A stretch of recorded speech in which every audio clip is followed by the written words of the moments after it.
They say some people don't realize what they have until it's gone. But the truth is, some people know exactly what they have, they just don't think it will ever leave. This is the story of Angela, who spent years being invisible in her own marriage. A wife who gave everything, her time, her body, her dreams, to a man who repaid her with silence, betrayal, and humiliation. And this is the story of how she didn't scream. She didn't beg. She didn't fight. She planned. And when she finally walked away, she took her dignity, her children, and her freedom with her, leaving behind a man who never thought she had the strength to leave. Angela used to believe love meant sacrifice.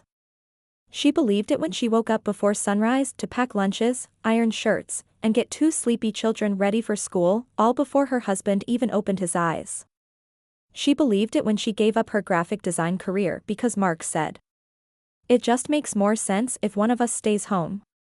She believed it when she stopped buying new clothes so Mark could upgrade his car. When she skipped vacations because money was tight. When she ate leftovers, cold, at the kitchen counter while Mark scrolled through his phone at the dinner table. Angela did everything quietly. No complaints. No demands. She thought that if she just loved him harder, one day, he'd notice.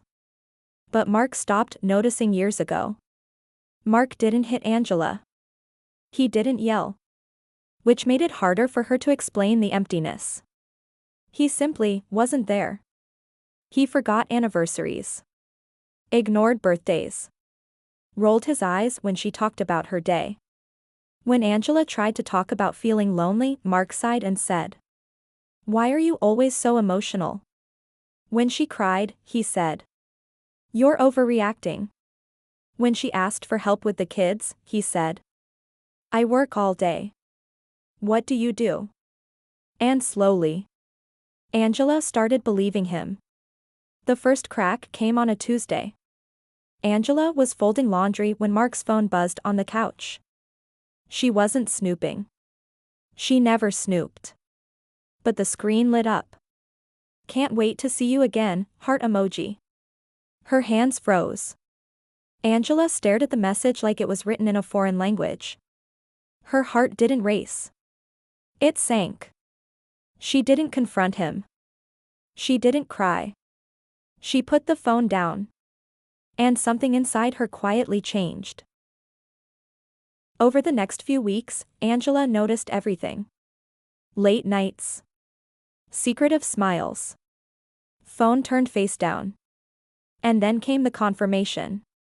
Mark left his laptop open one afternoon. Angela wasn't looking for proof. But proof was looking for her. Emails. Hotel receipts. Photos he never sent her. A woman from his office. Younger. Carefree.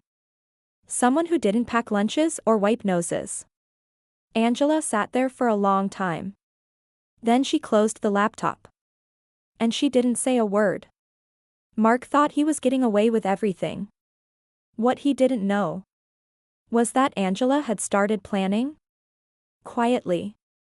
She reopened her freelance design portfolio. Took small jobs at night. Built savings he never noticed. She documented everything. Messages. Dates. Receipts. She spoke to a lawyer, not to threaten, but to prepare. And most importantly, she stopped begging for love. She poured herself into her children. Into herself. For the first time in years, Angela felt clear. Mark expected drama. He expected tears. Yelling. Forgiveness. Instead, one evening, Angela set dinner on the table and said calmly, "I know about her." Mark laughed. "Don't be ridiculous." She slid a folder across the table. He went silent. She didn't raise her voice. She didn't cry. She simply said, "I'm done." Angela didn't leave in the middle of the night. She waited. She waited until the paperwork was ready. Until the lawyer said, "You're protected." Then one morning, she packed the kids' bags. Mark thought it was another argument. Until he came home to an empty house. And divorce papers on the counter. Mark was shocked. He told everyone Angela was unstable. That she was stealing his kids. But the court saw the truth. The documented affair. The neglect. The parenting records. Angela didn't need revenge. She had facts. She was awarded full custody. Mark was granted supervised visits. For the first time. He begged. Months later, Angela stood in her own apartment. The kids were laughing in the next room. She had work she loved. Peace she earned. Mark tried to text. She didn't reply. She didn't need closure. She had freedom. This wasn't a story about revenge. It was a story about remembering your worth. Because the most powerful thing a woman can do is leave quietly and take everything that truly mattered with her.